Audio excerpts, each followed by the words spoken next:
Hello PPT वालों। हंस रहे हो भैया यार आप है। शानदार मैच है ये। तो आज की क्लास का जो बेटा मेन मोटिव है वो कुछ इन्फॉर्मेशन है जो मैं आपके साथ शेयर करना चाहता हूँ। मेरी बात हुई ऊपर मैनेजमेंट से और आप में से काफ़ी बच्चों ने ऊपर शायद ये मेल भी भेजा कि सर थोड़ा सा लोड ज़्यादा हो जा रहा है, रोजाना 5-5 6-6 7-7 क्लासेस हो रही हैं तो वो हम लोग नहीं अभी कर पा रहे हैं। और ऑब्वियसली अगर क्लास जाती है तो मन तो करता ही है कि पूरा देख ले, सारी चीज़ें उसको पढ़ने की कोशिश होती है। तो इन दैट केस जो पुराना वाला पार्ट है वो रिवीजन जाहिर सी बात अच्छे से नहीं हो पाता है, तो कहीं ना कहीं एक कॉन्फिडेंस में भी जो है हमको फील होता है कि जैसे कि हमको नहीं आता है, पढ़ तो रहे हैं लेकिन आता नहीं है। ठीक। तो काफी बच्चों ने इस बात की डिमांड भी की थी कि सर जो है क्लास को प्लीज ऑफ कर दिया जाए या पॉज कर दिया जाए कुछ टाइम के लिए। तो लेटर ऑन मेरी साइड से भी मुझे भी सोचा मैंने इस चीज को लेके, सोच तो मैं पहले से ही रहा था। तो ये बात बिल्कुल अगर बात करें जो कायदे की है वो बात सच है। यस, ये बात सच है कि आपका अगर नेक्स्ट वीक से पेपर होने वाला है तो कम से कम 8 से 10 दिन तो आपको सेल्फ स्टडी के लिए होने चाहिए ही चाहिए, वरना इस चीज का सिलेबस के कंप्लीशन का बेटा कोई फायदा नहीं है। ठीक है, मैनेजमेंट की तरफ से हम लोग की तरफ से भले ही सिलेबस पूरा हो जाए लेकिन अगर तो उसका ठीक से रिवीजन ना कर पाए, उसको ठीक से टाइम ना दे पाए तो सब बेकार है। ठीक। तो फाइनली मेरी साइड से मैं तो ये डिसाइड कर चुका हूँ आप लोगों के मैसेजेस मेल के आधार पे, और इसमें कोई गुस्से वाली बात नहीं है, ऐसा नहीं कि मैं गुस्से को बोल रहा हूँ, नहीं मैं खुद ये बात चाहता हूँ, मैं खुद ये बात जानता हूँ क्योंकि मैं भी कभी स्टूडेंट हुआ करता था, मैं भी जानता हूँ कि सेल्फ स्टडी की क्या कीमत होती है। ठीक। ऑल दो हम 80% के आसपास 80 to 85% के आसपास अपन सिलेबस पूरा कर चुके हैं। मेरे पार्ट में अगर बात करूँ तो मुझे ईएमआई का एक लेक्चर बाकी है 40 मिनट का ओनली। ठीक है, वो लेक्चर मैं चाहता तो आज भेज दूं लेकिन वो मैं कल आपको भेज दूंगा। ठीक है, और आज भेज देता तो हमारे पास 7 दिन होते। जो मुझे पार्ट दिया गया था उसमें मुझे ऑप्टिक्स खत्म कराना था और वो मैं 7 दिन में, 7 दिन का मतलब है कि 2 घंटे का एक लेक्चर है तो 14 आवर्स में ऑप्टिक्स हो जाता है। 14 घंटे में 14 घंटे में ऑप्टिक्स हो जाता है, मगर उसका कोई फायदा नहीं रहता। ठीक है, जाहिर सी बात है कि एक एडिशनल लोड आपके ऊपर और बढ़ जाता और उससे उसमें अगर आप एक सवाल अगर सही करने जाते, ठीक है, एक सवाल अगर आप उसमें सही करने जाते तो उसके चक्कर में हो सकता है कि 6-7 सवाल और गिरा देते, गलत कर देते, बिकॉज ऑफ कि आप उन पुरानी थ्योरीज का ठीक से रिवीजन नहीं कर पाए। तो लॉजिकली बात बिल्कुल करेक्ट है, मैं इस बात को बिल्कुल एग्री करता हूं कि यार बिल्कुल सही बात है कि आने वाले 7 दिनों में 2-2 घंटे का लेक्चर भेजूं और आप 2 घंटे लेक्चर देखने के लिए 3-3 घंटा उसमें लगाओ और फिर उसके बाद जो है आप 24-25 घंटे से ऑप्टिक्स कंप्लीट करो। ठीक है, और फिर ऑप्टिक्स का अगर एक सवाल आए तो आप वो सवाल 4 नंबर का करके ले जाओ 24-25 घंटे लगाने के बाद एग्जाम के इतने क्रूशियल वक्त में, तो उससे बढ़िया है कि 24-25 घंटे में आप पूरी फिजिक्स रिवाइज कर लो। ठीक है, तो वो ज्यादा बेटर है। ठीक, क्योंकि 85% तक सिलेबस हमारा पूरा हो गया है और ये बात सच है कि तूने अगर ये 85% अच्छे से कर लिया तो यस बहुत इजीली तू 99+% ला सकता है, बहुत इजीली ला सकता है। तो बेटा समझदारी तो यही कहती है। तो अब जो मैंने डिसीजन लिया है वो ये है, ईएमआई का जो पार्ट है, ईएमआई का बस हमारा 40 मिनट का एक पार्ट बच रहा है जिसको बोलते हैं एलसी ऑसिलेशन। ठीक है, वो एलसी ऑसिलेशन मैं आपको कल के लेक्चर में सेंड कर दूंगा, 40 मिनट का है। ठीक, उसके बाद ईएमआई के बाद मैं जो अपना ये हमारा जो सिलेबस चल रहा है उसको मैं पॉज कर दूंगा। क्लियर है? ठीक। अब पॉज करने पे आपका समय बचेगा, ये आपका समय आपको लगाना है बेटा आपके पुराने जितने भी काइनेमेटिक्स से लेके यहां तक हमने चैप्टर्स पढ़े थे, तुम्हें लगाना है सारा का सारा जो वक्त बचेगा उसके रिवीजन में। बात समझ मारिए, क्योंकि मैं ये बात जानता हूं कि जितना सिलेबस तुमको करा दिया गया है उसका तुमने अगर अच्छे से इतना कर लिया तो 99 क्या 99.9% भी आ सकती है। इसमें भी अगर कोई बच्चा लेके आ जाए तो उसमें कोई बड़ी बात नहीं है। ठीक, मैं तो सीधी बात बोलता हूं, मैं तो एकदम फैक्ट्स पे चलता हूं। हम लोगों ने 85% तक सिलेबस पूरा कर लिया है और 30 सवाल हमारे आने होते हैं, तो 30 सवाल का 85% 25 सवाल के आसपास आएगा। 25 में से तूने अगर 18 भी सही कर लिए, ठीक है, तो वही एवरेज तो सब में खींच के ले गया तो 200 प्लस आ जाएगा। 200 प्लस में तो समझ तरीके शानदार घासू रैंक आएगी, 1000 के आसपास रैंक आ जाएगी, 2000 के आसपास रैंक आ जाएगी। ठीक, तो ये बेसिकली कहानी है। तो अभी जो फाइनल डिसीजन आई होप आपको समझ में आ गया होगा। अब इसमें आपकी साइड से इफ एंड बट नहीं चलेगा। ठीक है, अब इसमें तो हो सकता है कुछ लोग बोले कि नहीं नहीं सर आप तो पढ़ाओ, ठीक है आप तो करो, आप तो पढ़ाओ, हम तो पढ़ना चाहते हैं। तो भैया इन दैट केस जो मेजोरिटी है मेजोरिटी के हिसाब से चला जाता है। और हाँ, मुझे बात भी पता चली बाद में कि कुछ बच्चे ऐसे भी हैं जो 12th में है और वो लेक्चर देख रहे हैं मेरे, ऐसे बच्चे भी हैं।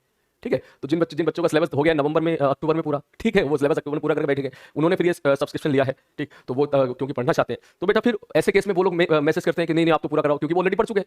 तो उनकी सोच ये होती है कि सर से पढ़ाएंगे तो रिवीजन हो जाएगा हमारा, या सर से पढ़ेंगे तो एक तरीके से चीज़ें और पक्की हो जाएंगी। तो बेटा ये बैच प्रयास 2.0 है। ठीक है, ये उन बच्चों के लिए नहीं है कि जो 12th में जो कर कंप्लीट करके बैठ गए, ये उन बच्चों के लिए है जो अगस्त में जिन्होंने पढ़ना स्टार्ट किया था। तो मैं तो भैया उनके हिसाब से चलूंगा, उनके चक्कर में मैं जो जेन्युइन बच्चा है उसके साथ तो मैं तो ऑब्वियसली गलत, मैं क्या कोई भी टीचर गलत नहीं होने देना चाहेगा। तो बजाय इसके कि सिलेबस कंप्लीशन के चक्कर में इतनी खिचड़ी पका दो, ठीक है, कि तू साले कोई सिंपल सवाल भी ना कर पाए, तो वो कोई समझदारी वाली बात नहीं है। तो इन दैट केस जो बच्चे अगस्त से स्टार्ट हुए हैं पढ़ना यहाँ पे, जिन बच्चों ने यहाँ पे अगस्त से ये बैच लिया है, ड्रॉपर्स हैं, तो भैया उनके बारे में अगर सोचा जाए तो अगस्त से लेकर जनवरी मिड, अभी जनवरी फर्स्ट वीक की हुआ है शायद, जनवरी फर्स्ट वीक सेकंड वीक, तो हम लोगों ने बहुत अच्छा पार्ट कवर कर लिया है। ऐसा पार्ट, इतना पार्ट कवर कर लिया है कि जितना शायद मुझे भी उम्मीद नहीं थी कि अपन यहाँ तक पहुंच पाएंगे और इतने अच्छे तरीके से पहुंच पाएंगे। वैसे तो वन शॉट में भी रिवीजन हो जाता है, तू भी जानता है। ठीक है, वन शॉट में इलेक्ट्रोस्टैटिक्स ऑलमोस्ट वहाँ पे 8 घंटे में हो गया था, उसका मतलब 5, अगर मुझे 2 घंटे और मिल जाते तो 10 घंटे पूरा इलेक्ट्रोस्टैटिक खत्म। ठीक है, उसी को 5 लेक्चर बना के भेज दो तो हो गया इलेक्ट्रोस्टैटिक्स खत्म, 2-2 घंटे के 5 लेक्चर बना के। लेकिन नहीं, हम लोगों ने अच्छे से किया। हम लोगों ने अब जितने लेक्चर लगने थे 8, 9, 10 लेक्चर जितने मुझे नहीं पता, लेकिन जितने लगने थे हम लोगों ने उतने उसको दिए थे, शायद 9, 10, 11 के आसपास लगे होंगे। ठीक, तो बेसिकली अब इसके बाद सर ये तो ठीक है, तो सर क्या आप हमको ऐसे छोड़ दोगे क्या बीच में? मैं नहीं, बिल्कुल नहीं। मेरे लिए आप बहुत इंपॉर्टेंट सकते हो, क्योंकि भैया काइनेमेटिक्स से शुरुआत करके हम यहां पे पहुंचे हैं, तो मैं बीच में तो छोड़ने वाला नहीं हूं। ठीक है, और ऐसा भी नहीं है कि मैं आपका समय खाऊं कि 2-2 घंटे के 3-3 घंटे के लेक्चर दे रहा हूं। तो मैंने ऐसा सोचा अब कि कल का लेक्चर तो देख जाएगा एलसी ऑसिलेशन का, उसके बाद ठीक है, मैंने ऐसा सोचा कि लेक्चर मेरे आते रहेंगे लेकिन बहुत ही कम समय के लिए रहेंगे, 15 मिनट 20 मिनट 30 मिनट के लिए रहेंगे। ठीक है, और वो केवल आपको गाइड करने के लिए रहेंगे, आपको मोटिवेट करने के लिए रहेंगे, आपको ये बताने के लिए रहेंगे कि देख इस चैप्टर में ये पढ़ और इस चैप्टर में ये ज्यादा इंपॉर्टेंट है, इसके ये फॉर्मूले आप देख ले। क्लियर है? इन शॉर्ट अगर मैं सीधी बात करूं तो here I am talking about your revision. मैं चाहता हूं कि अब आने वाला जो बल है, आने वाला जो 20 तारीख तक का वक्त है 7 दिनों का, मैं इसमें आपके साथ रिवीजन में जुड़ा रहूं। समझ मारिए। तो इसके लिए मैंने पूरी प्लानिंग कर ली है किस तरीके से जो है आगे बढ़ना है। अगर किसी बच्चे को अपने हिसाब से चलना है, यस आप अपने हिसाब से चल सकते हो बेटा, जैसा तुझे ठीक लगे तू वैसा चल। कोई बच्चा अगर मुझसे ये एक्सपेक्ट करता है कि सर आप बता दो सर कैसे कैसे सीक्वेंस रखना है, सबसे पहले क्या कवर करें, तो उसके लिए भी मैं तैयार हूं। तो उसके लिए मैं यहाँ पे काम किया करूंगा कि हर रोज एक दिन पहले आपको बता दिया करूंगा कि देखो भैया ये 4-5 ये 2-3 चैप्टर आज आपको खत्म करने हैं और इन चैप्टर्स में देख ये इंपॉर्टेंट है, ये इंपॉर्टेंट है और ये अच्छे से इसके फॉर्मूले रिवाइज कर ले, इस पे बेस्ड क्वेश्चन देख ले। इस तरीके से जो एक शॉर्टकट में रिवीजन टाइप होता है कम से कम समय में, जिससे तेरा समय बचे क्लास का, मैं तुझे वो ओवरव्यू दे दिया करूंगा। समझ मारिए। मैंने देख यहाँ पर ये चीज इंपॉर्टेंट होती है, इसको मत भूलना। ठीक है, इसको तो उसमें तुझे कुछ नहीं करना है, तुझे बैठ के बस लेक्चर देखना है और जो जो टर्म्स में बोलूंगा वो तुझे रफ कॉपी पे नोट कर लेना है। कि सर ने सपोज एग्जांपल के तौर पे मैं कोई सा भी चैप्टर उठा लेता हूं, ठीक, मैंने उठा लिया सपोज थर्मोडायनामिक्स, ठीक, तो मैं थर्मोडायनामिक्स उस टाइम पे ये गाइड करूंगा कि देख बेटा इसमें ये चीज इंपॉर्टेंट है, इसके बारे में जरूर देख लेना। ये वाला पार्ट समय हो तो देखना, ये वाला पार्ट समय नहीं हो तो छोड़ देना। इस टाइप से जो भी एक तरह से रिवीजन शॉर्टकट में 15-20 मिनट के अंदर किया जा सकता है, मैं इस माध्यम से आप लोगों के साथ जुड़ा रहूंगा। क्लियर है? ठीक, तो इससे ये रहेगा कि आपका जो बचा हुआ पार्ट है बेटा 80%, वो अगर आपने सही बात बता रहा हूं, अगर आपने अच्छे से रिवाइज कर लिया, ठीक है, वो अगर आपने अच्छे से रिवाइज कर लिया तो सही बात बता रहा हूं मैं कि यस अभी भी जेईई मेंस 1 में बहुत अच्छा चांस है कि आप एक बहुत अच्छा स्कोर कर सकते हो, बहुत शानदार स्कोर कर सकते हो। समझ आ रही है? और उसके बाद जैसे ये समाप्त हो जाएगा आपका जेईई मेंस सब लोग देके आ जाओगे, उसके बाद जो है फिर अपन जो है उसके सेशन 2 पे चलेंगे और वहां से फिर मैं स्टार्ट करूंगा नेक्स्ट जो भी ऑप्टिक्स वगैरह चैप्टर हमारा बच रहा था और जो भी रहेंगे वो उसके बाद हम लोग उसके बाद उसको कंटिन्यू करेंगे। और मैं एक बात तुझे बता दूं बेटा, कोटा में किसी भी इंस्टीट्यूट में सिलेबस पूरा नहीं हुआ है। 12th वालों का हो गया, वो बात अलग है, वो 12th वालों सब जगह हो जाता है, पीडब्ल्यू में भी हो गया, लेकिन कोटा में जितने भी बैचेस आपके जुलाई के बाद स्टार्ट हुए बेटा, वो कहीं पे भी सिलेबस पूरा नहीं हुआ है, कहीं पे भी पूरा नहीं हुआ है। ठीक है, अगर कहीं पूरा हुआ है गलती से, अगर सपोज ऐसा है नहीं वैसे, तो अगर वो हुआ है तो फिर वो बैच नहीं है, फिर वो क्रैश कोर्स है। सलमानी बात, तो बैच नहीं है, फिर वो क्रैश कोर्स है। ठीक, क्योंकि क्रैश कोर्स में आप तो सोच ले क्रैश कोर्स में होता क्या है, काम के फॉर्मूला बता दे काम, तो वो पढ़ाना थोड़ी ना होता है, वो तो एक तरीके से क्रैश कोर्स वाला फॉर्मूला बता दिए तो वो थोड़ी ना होता है, उससे थोड़ी काम थोड़ी ना चलता है एक तरह से। ठीक, तो सब जगह पर 60%, 70%, 75% सब जगह पर इतना सिलेबस हुआ है। ठीक है, आप चाहो तो पता भी कर सकते हो, ऑल्दो मैं बोल रहा हूँ, मैं पता कर चुका हूँ इस चीज को लेकर, और सब जगह की स्ट्रेटेजी यही है कि जितना हो पाए उतना करो, उसके बाद फिर अपन बाद में करेंगे। तो उसी स्ट्रेटेजी पे हम एक बहुत अच्छी जगह पर है कि हमारा सिलेबस ऑलमोस्ट कंप्लीटेड है, ऑलमोस्ट कंप्लीटेड है। क्लियर है? अब सर ऑलमोस्ट कंप्लीटेड क्यों है? मैकेनिक्स हमने बहुत अच्छे से कर ली थी, रोटेशन सेंटोमास तक तो मैंने पढ़ाया था, ठीक, रोटेशन सर ने पढ़ा दिया था। उसके बाद अभी तो आगे की जो क्लासेस है मैं आपको काम की चीजें बता दूंगा, उसमें मैंने कहा ये देख लेना तो मैकेनिक्स से शानदार हो गई है। ठीक, इलेक्ट्रोस्टैटिक्स, कैपेसिटर, ग्रेविटेशनल और जो है मैग्नेटिज्म, ईएमआई, ये हमने और अच्छे से कर लिया है, जो कि 12th का 70% पोर्शन कवर करता है एक तरह से। ठीक, इसके बाद जो है बचा आपका क्या, मॉडर्न फिजिक्स की मुझे नहीं लगता कि तुझे जरा सी भी चिंता होनी चाहिए, क्योंकि आप केमिस्ट्री में पढ़ लेते हो, फोटो इलेक्ट्रिक केमिस्ट्री में पढ़ते हो। ठीक है, और वहां पर जो है बोहर्स का जो मॉडल वो केमिस्ट्री में पढ़ते हो, सेम यहाँ पर है, सेम वहाँ पर है। ठीक, तो उसमें ज्यादा फाइट नहीं होनी चाहिए कि भैया n = 2 से n = 5 तक इलेक्ट्रॉन को कुदाना है तो कितनी एनर्जी देनी पड़ेगी, भैया सिंपल सा फॉर्मूला लगा दो, -13.6 j² भाई समझ गया, 1/n² -1/n²। ठीक, तो ये चीज तो केमिस्ट्री में पढ़ता है। ठीक, और उसके अलावा जो रेडियो एक्टिविटी है वो केमिस्ट्री पढ़ता है, रेडियो एक्टिविटी, केमिकल काइनेटिक्स पढ़ता हूं, फर्स्ट ऑर्डर केमिकल काइनेटिक्स का जो रिएक्शन होता है सेम एज इट इज है। तो मॉडर्न फिजिक्स में आई डोंट थिंक कि जरा सा भी इशू होना चाहिए, अगर तूने अपना केमिस्ट्री से भी पढ़ लिया तो भी तो फिजिक्स में काफी तक सवाल खींच के ले जाएगा।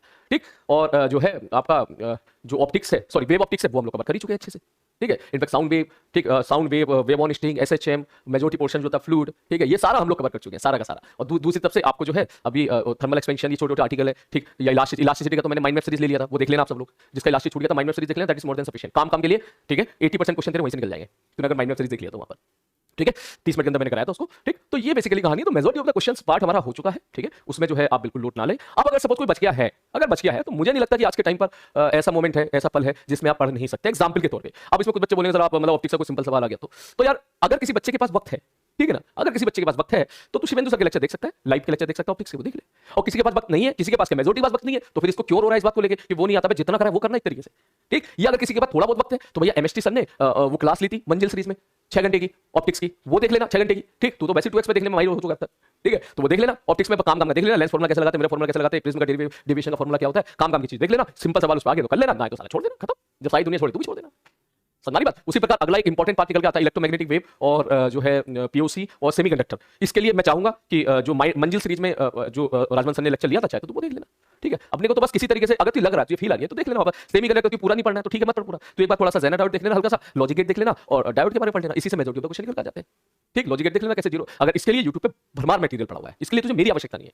बात समझ आ रही है? क्योंकि मैं फिर अपने तरह से पढ़ाऊंगा तो फिर वही कहानी होगी, फिर वो डेली का डेली लेक्चर जाएगा डेढ़ 2 घंटे का, डेढ़ घंटे का, तो वो फिर ठीक नहीं रहेगा। ठीक है, उससे फिर ये रहेगा कि अननेसेसरी तेरे ऊपर प्रेशर पड़ेगा, तो बच्चा कुछ जो तू और अच्छा कर सकता है वो तू निपटा देगा। मतलब 2 सवाल ठीक करने के चक्कर में बाकी जो 17-18 सवाल है, मैं नहीं चाहता कि तू उसी लंका लगा दे, सीधी बात ये है। और खैर ये मेरा डिसीजन नहीं है, it is not only my decision, ये आप लोगों का जो मेल आते हैं, आप लोगों का जो रिस्पॉन्स आता है, ये उसके हिसाब से जो है फाइनल ये चीज लिया गया है। ठीक है, तो बस इसके बाद मैं आज की क्लास के लिए बस यही रखूंगा। ठीक है, बस केवल मुझे इन्फॉर्म करना था। कल मैं आपको जो है जो एलसी ऑसिलेशन है ईएमआई का, कल मैं वो लेक्चर तेरे को दूंगा, 40-45 मिनट का है, वो 45 मिनट निकाल लेना किसी तरीके से, और उसके बाद फिर मैं काम करूंगा, डेली का डेली आपको एक टास्क दिया करूंगा। ठीक है, कि देखो बच्चों, आज ये 3 चैप्टर समाप्त करो, आज ये 3 चैप्टर समाप्त करो, आज इसमें ये खत्म, इसमें ये पढ़ना है, इसमें ये भूल जाना है, इसमें इसकी प्रैक्टिस कर लेना। वो गाइडेंस जो तेरे को इस वक्त सबसे ज्यादा जिस चीज की जरूरत है, कि किस टॉपिक में कौन सी चीज सबसे ज्यादा इंपॉर्टेंट है, किस पे हम लोग अभी फोकस सबसे ज्यादा करें, किसको हम लोग छोड़ दें, वो जो गाइडेंस है अब अपन इस पे वर्कआउट करेंगे। क्योंकि अगर जो रिमेनिंग तो हम लोगों ने अभी तक रिमेनिंग नहीं, वो रिमेनिंग 15% के चक्कर में 85% की वाट लगाना ही समझदारी नहीं है। मैं इस बात को बार बार बोल रहा हूं, आई होप ये चीज आपको समझ में आ जानी चाहिए। अब आप में से कोई भी इस तरह का मैसेज बिल्कुल प्लीज ना करें कि सर आप तो पढ़ा दो, ऑप्टिक्स पढ़ा दो सर, हम तो पढ़ने के लिए तैयार हैं। क्योंकि भैया जो ऐसा भी देखा गया है कि जो बोलते हैं ना हम तो पढ़ने के लिए तैयार है, वो कायदे में 12th के बच्चे होते हैं जो पढ़ चुके हैं। ठीक है, तो भैया मैं तो उनके लिए हूं जो यहाँ पर प्रयास 2.0 के लिए आए हो, ये 12th का बैच नहीं है, टॉपर का बैच है। ठीक है, तो जब मैं पढ़ाऊंगा तो फिर अच्छे से पढ़ाऊंगा, जाहिर सी बात है। मैं ऐसे ऑप्टिक्स को घास काट के जबरदस्ती ऐसे भेज के कि बच्चे को ऊपर प्रेशर ज्यादा हो जाए, वो बेचारा केमिस्ट्री कर नहीं पा रहा है, मैथ्स ठीक से उठा नहीं पा रहा है। ठीक है, फिजिक्स की 2 क्लास चल रही है रोज की रोज। ठीक है, और उसके बाद फिर यूट्यूब पे भी कई मंजिल सीरीज की क्लास होती है, कभी माइंड मैप सीरीज की क्लास होती है। वो इतना अननेसेसरी, इतना ज्यादा प्रेशर उसके ऊपर हो गया है, समझता हूँ इस बात को। अगर प्रेशर ज्यादा हो गया तो कितनी मेहनत कर ले, जो तेरा बेस्ट आउटपुट है वो निकल के नहीं आता है। ठीक है, खैर तुम मस्त रहो, बिंदास रहो। ठीक है, तो कल हमारा ईएमआई का लेक्चर जाएगा, बस एक 40-45 मिनट का लेक्चर है, एक छोटा सा कंटेंट बच रहा है, उसको समाप्त करने के बाद फिर अपन रिवीजन पे वर्कआउट करेंगे। क्लियर है? हाँ, फिर हम लोग रिवीजन पे वर्कआउट करेंगे, किस तरह के रिवीजन करना है। अगर आपको मेरे अकॉर्डिंग चल रहा है, यस बिंदास आप मेरे अकॉर्डिंग चल सकते हो। ठीक है, मैं उसकी प्रॉपर प्लानिंग के साथ आप लोगों के साथ हूं। ओके, और हाँ, किसी को पढ़ना ही है तो पढ़ ले भाई, पढ़ ले, कौन मना कर रहा है। किसी को ऑप्टिक्स पढ़ना है तो शिवेंदु सर के लेक्चर पढ़ना है, वहां पे ऑप्टिक्स देख लो। किसी को पढ़ना है इलेक्ट्रोमैग्नेटिक वेव पढ़ना है, ठीक है, और किसी को जो है और दूसरे चैप्टर पढ़ना है तो देख लो भैया, यूट्यूब पे सब अवेलेबल है, सब अवेलेबल, आप अपनी चॉइस से पढ़ लो, सीधी सी बात है। क्लियर है? तो आई होप पीपीटी वालों अब थोड़ा सा चेहरे पे स्माइल लेके आओ। मेरी साइड से आगे की क्लासेस जो रहेंगी वो ऑफ रहेंगी, बस हम लोग केवल डिस्कशन करेंगे। और क्लास ऑफ का मतलब ऐसा नहीं मैं नहीं आऊंगा, मैं आता रहूंगा, भले 20 मिनट के लिए आऊं, भले 15 मिनट के लिए आऊं, लेकिन आपको मोटिवेट करने के लिए, आपको गाइड करने के लिए, आपका एक तरीके से रिवीजन को एक मार्गदर्शन देने के लिए मैं आता रहूंगा। ठीक है, और ये चीज कर लो। मैं सही बात बता रहा हूं, तूने 80% जो हम लोगों ने सिलेबस कवर किया है ना, तूने इतना भी कर लिया, तेरा सिलेक्शन शॉर्ट है। ठीक है, शॉर्ट सिलेक्शन है तेरा, और ये तो खुद रियलाइज करेगा जिस दिन तू पेपर देके आएगा। जिस दिन तू पेपर देके आएगा उस दिन ये बात तू खुद मानेगा कि हाँ सर, मैं इसमें से 70 नंबर तक तो आप सही कह रहे हो, मैं खींच सकता था, और ये 70% अगर तूने निपटा दिया किसी भी रीजन की वजह से, गलती की वजह से, सिली मिस्टेक्स की वजह से, तो भाई साहब की गड़बड़ हो जाएगा यार। तो ये नहीं होने देना है, समझ आ रही है? बस इसके लिए जैसे बच्चा बोलता है ना कि सिली मिस्टेक कैसे कम करें, ठीक, तो भैया सिली मिस्टेक्स उसकी ज्यादा होती है जो प्रैक्टिस कम करता है। ठीक, और मैं आपको भी ये सजेस्ट करूंगा, मैं आपको भी ये सजेस्ट करूंगा, जो बच्चे मेरी बात मानते हैं, मैं आपको भी ये सजेस्ट करूंगा कि बेटा अब आगे का पढ़ना बंद कर देना, आगे का पढ़ना बंद कर देना। जो अभी तक जितना 80% पार्ट है उस पर फोकस करके उसका अच्छे से रिवीजन करना। बात समझ आ रही है? आगे का पढ़ना बंद कर देना, और जितना पीछे का जितना पार्ट है उसको अच्छे से रिवीजन कर लेना। हाँ, जो आगे का पोर्शन है उसको थोड़ा टाइम दे देना, कि जो सिंपल फॉर्मूले हैं वो आप देख लेना। सिंपल समझ गया होगा मैं क्या कहना चाह रहा हूं, जिसमें दिमाग नहीं लगाना, चुपचाप रटना है। बात समझ आ रही है? कोई सिंपल फॉर्मूला है कि भैया इसमें सवाल आ जाता है डायरेक्ट, तो वो देख ले। जैसे एग्जांपल मैंने बोला प्रिज्म में, अब तू ठीक है तू मत पढ़ ऑप्टिक्स, मगर ये पढ़ लेना प्रिज्म जो होता है, प्रिज्म का डेविएशन जो होता है I+ से होता है, आई ये होता है, ये होता है, ए एंगल ऑफ प्रिज्म, बस इतना देख ले, क्या पता साला डायरेक्ट सवाल आ जाए, क्योंकि आया है डायरेक्ट सवाल। समझ आ रही बात? क्या हल्का सा ये देख लेना, 1/b - 1/u / 1/f या 1/b + 1/u / 1/f, एक लेंस फार्मूला होता है, एक मिरर फार्मूला होता है, क्या पता u और फोकल लेंथ देख के जो है डायरेक्ट फार्मूला डायरेक्ट अगर आ जाता, सिंपल सवाल। समझ मेरी बात? ये मैं इसलिए बोल रहा हूं क्योंकि अगर सिंपल सवाल आया वो तू करके ले गया तो तू रेस में बहुत आगे निकल जाएगा। समझ रही बात? और अगर सपोज कोई टफ सवाल आया और तू नहीं कर पाया तो तू रेस में पीछे तो नहीं जाएगा, क्योंकि मेजॉरिटी ऑफ द स्टूडेंट्स तो वैसे नहीं होगा, वो तुझसे भी नहीं होगा। क्लियर है?